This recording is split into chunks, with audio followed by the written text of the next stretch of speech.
Les jardins anciens sont normalement synonymes de caractère et de beaucoup de charme. Mais malheureusement, certains jardins vieillissent mal. Ils sont défraîchis et n'expriment pas leur plus beau potentiel. Dans ce sujet, j'ai réfléchi aux 9 erreurs qui, selon moi, vieillissent un jardin ancien. Je vais vous proposer des solutions ainsi que des liens vers d'autres de mes sujets pour vous aider à y pallier et à réussir à apporter un vrai coup de fraîcheur à votre jardin. Bonjour, je suis Maude, je suis paysagiste et je vous aide à aménager ou à rénover votre jardin. Allons-y donc pour les 9 erreurs qui vieillissent un jardin ancien.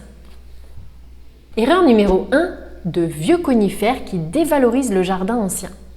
Ce qui est assez courant de trouver dans un jardin ancien et qui n'a jamais été rénové, c'est la présence de vieux conifères. Je pense notamment, vous savez, aux sapins bleus, aux thuyas qui n'ont jamais été taillés ou encore aux juniperus rampants qui occupent une place disproportionnée dans le jardin. Il faut dire que ces plantes ont été beaucoup plantées à une période, maintenant elles sont passées de mode. Elles n'ont pas cette élégance intemporelle que l'on retrouve par exemple chez les rosiers, les pivoines, les glycines et j'en passe. Qui, elles, ces plantes-là, traversent les générations sans jamais paraître démodées. Quand on entreprend de rénover un vieux jardin et qu'on enlève ces conifères, l'effet est immédiat. On gagne énormément de place, la vue sur le jardin se dégage d'un coup. On réalise alors à quel point ces arbres étaient devenus imposants et combien ils étouffaient l'ensemble du jardin. Erreur numéro 2, des haies monotones rendent le jardin désuet. Un autre point malheureusement typique des jardins qui ont déjà un certain âge, c'est la présence de haies constituées de la même plante qui se répètent tout le long des limites de propriété. Il s'agit souvent de haies de thuyas, de cyprès ou de laurier-palme, qui étaient à une certaine époque la solution la plus courante pour se protéger des vis-à-vis. Avec le temps, les propriétaires se sont rendus compte de plusieurs problèmes. L'entretien régulier que ces haies demandent, avec des tailles à effectuer 1 voire 2 fois par an. Les problèmes de biodiversité qu'elles engendrent. Dans certains quartiers, ces haies uniformes ont même favorisé le développement de maladies, car dans la nature, le manque de diversité finit toujours par poser problème. Et puis aussi l'espace qu'elles prennent au sol. En tant que paysagiste, je ne vous dirai pas de supprimer toutes ces haies si vous en avez dans votre jardin. En revanche, il peut être intéressant de commencer par enlever celles qui sont malades. Pour les autres, comme les haies de laurier-palme, vous pouvez les tailler plus sévèrement afin de réduire leur encombrement au sol. Mais attention, cependant, certaines haies, si elles n'ont pas été entretenues régulièrement, ne supportent plus une taille drastique. L'idéal est d'y aller progressivement. Une haie persistante en bon état, bien entretenue, qui cache un vis-à-vis important, n'a pas forcément besoin d'être supprimée du jour au lendemain. Mais vous pouvez commencer par rénover certaines zones en les remplaçant par des haies variées ou des claustras avec devant des plantes à petit développement. Mon sujet sur les haies à entretien réduit pourra vous aider. Erreur numéro 3, des plantes malades non remplacées. Un autre point important que l'on observe parfois dans les jardins un peu vieillots, ce sont des plantes malades qui n'ont jamais été remplacées.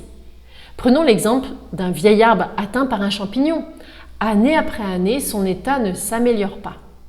Dans ce cas, il serait bien plus judicieux de le remplacer par un jeune arbre lumineux et à la taille réduite. On a déjà évoqué tout à l'heure les haies malades et c'est un autre signe révélateur d'un jardin ancien. Une haie de thuya touchée par une maladie, par exemple, ne va pas se rétablir toute seule. Il faut se raisonner. Si son état ne s'améliore pas, il est temps d'envisager une solution. Et puis il y a aussi toutes ces plantes qui végètent, qui ne sont pas en bonne forme, qui ne fleurissent pas. Des plantes qui sont placées au mauvais endroit parfois et qui manquent de lumière. Elles ne sont pas ou plus adaptées à leur environnement. Dans ces cas-là, 2 options s'offrent à vous. Tentez de les transplanter à un endroit plus adapté, avec une meilleure exposition dans votre jardin, ou acceptez de les remplacer par des plantes mieux choisies. Inutile de s'acharner à maintenir un hortensia par exemple qui souffre de la sécheresse ou à vouloir faire fleurir un rosier qui manque de lumière et ne produit que des longues tiges chétives.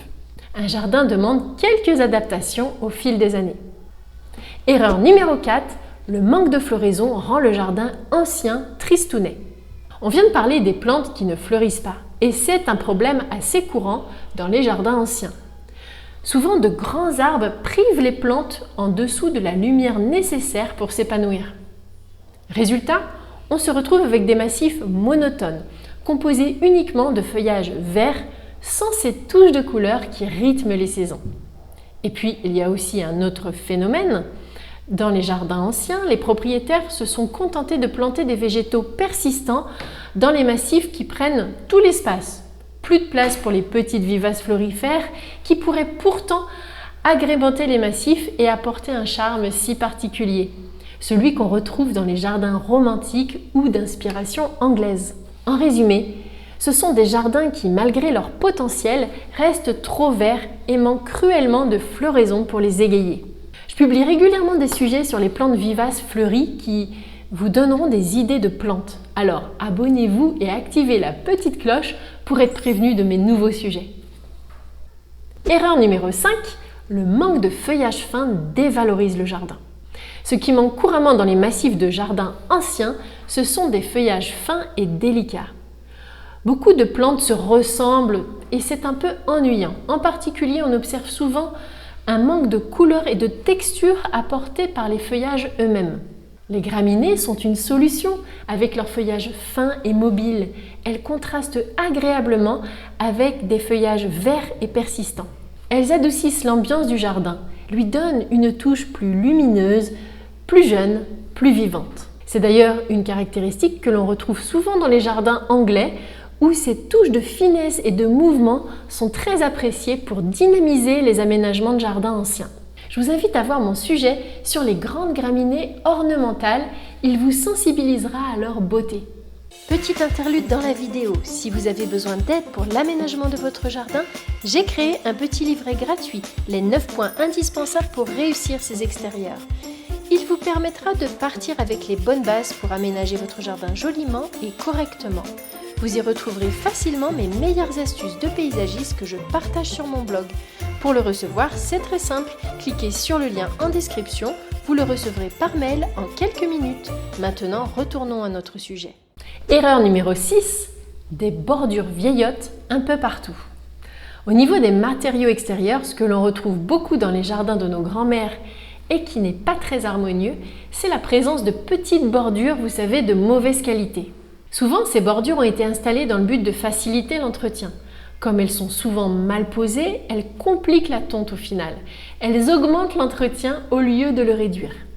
Je pense notamment aux petites bordures bois, vous savez, en pin, qui vieillissent très mal. Il en va de même pour les bordures en béton, souvent peu discrètes, mal installées et qui, avec le temps, se cassent en plus. Pourtant, la solution est souvent simple. Supprimer ces bordures et les remplacer par une découpe nette du gazon à la pelle. Ce geste minimaliste suffit souvent à rafraîchir instantanément le jardin. Si vous doutez, allez voir mon sujet sur ce que je pense de délimiter les massifs avec des bordures. Erreur numéro 7, un gazon en mauvais état donne un aspect négligé au jardin.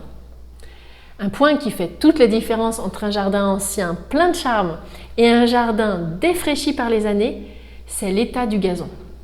Je ne vous dis pas qu'il faut un gazon parfait à l'anglaise, sans la moindre mauvaise herbe, bien au contraire. Mais ce qui change tout, c'est un jardin où les feuilles mortes ont été ramassées chaque automne pour éviter que le gazon ne pourrisse. Un jardin où les arbres ont été taillés régulièrement pour laisser passer la lumière et empêcher le gazon de dépérir en dessous. Un jardin ancien où les fruits aussi de fruitiers ont été ramassés pour que le gazon puisse pousser correctement à leurs pieds. Ce qui joue surtout, c'est l'aspect général du gazon. Un gazon qui manque d'uniformité avec des zones presque dénudées et d'autres où l'herbe pousse de manière anarchique ne donne pas l'impression d'un jardin soigné. Au contraire, cela trahit un manque d'entretien au fil du temps. J'ai fait un sujet pratique sur comment avoir un gazon qui vieillit bien. Erreur numéro 8, de vieux végétaux qui se dégarnissent de la base. Un autre point, une autre erreur qui vieillit énormément un jardin, c'est la présence d'arbustes de haies qui se dégarnissent à leur base. Cela arrive surtout lorsque les arbustes n'ont pas été taillés régulièrement. Ils ne se densifient pas correctement et on finit par voir chez le voisin par le dessous de la haie qui est clairsemée. Ce phénomène peut traduire un manque d'entretien, Mais ce n'est pas toujours le cas non plus. Même avec un entretien régulier, certains végétaux plus anciens ont tendance à se dégarnir naturellement à leur base. Dans ce cas, une solution simple et efficace consiste à planter des végétaux au pied de ces arbustes. Cela permet de créer une haie ou un massif à plusieurs niveaux de végétation, ce qui rendra l'ensemble bien plus charmant. C'est une petite astuce qui change tout elle aussi. Elle donne au jardin un aspect bien plus soigné. Erreur numéro 9, un aménagement de jardin ancien qui manque d'harmonie. Ce qui peut vieillir prématurément un jardin, c'est le manque de structure dans les massifs, qui donne une impression de désordre végétal. Plusieurs raisons expliquent cela. Parfois, il n'y a pas de rappel des mêmes plantes pour créer une harmonie. Ou alors, il manque tout simplement de diversité. Par exemple, des massifs composés uniquement de rosiers peuvent perdre tout leur intérêt en hiver, car ils sont souvent totalement dénudés et sans vie. Il arrive aussi que ces massifs manquent de petites plantes persistantes qui apportent de l'intérêt visuel tout au long des saisons. Résultat, en automne et en hiver, le jardin devient triste et dégarni. Et on ne distingue même plus la structure des massifs. L'ensemble semble désorganisé et sans vie. Bien souvent, cela vient d'un manque de connaissances. Les personnes ne savaient pas comment composer leur massif, ni comment sélectionner les végétaux pour coordonner les feuillages, les floraisons successives, et comment apporter de l'intérêt en hiver grâce à des petits persistants. À cela s'ajoute un autre problème. Certains végétaux ont été plantés sans tenir compte de leur taille adulte. Des arbustes de haies, par exemple, n'ont rien à faire dans un massif proche de la maison ou de l'entrée, car ils finissent par surcharger l'espace. Rénover un jardin ancien demande une vraie réflexion. Il faut créer des rappels de végétaux pour une harmonie visuelle. Soigner la composition des plantes dans chaque massif et veiller à ce que les massifs vieillissent bien dans le temps, tant au fil des saisons qu'au fil des années. L'objectif est qu'ils demandent peu d'entretien et que leur taille reste adaptée à l'espace disponible. Si vous êtes dans cette situation et que vous trouvez que votre jardin est défraîchi, partagez dans les commentaires quelles sont selon vous les erreurs et les solutions pour qu'il retrouve de l'éclat.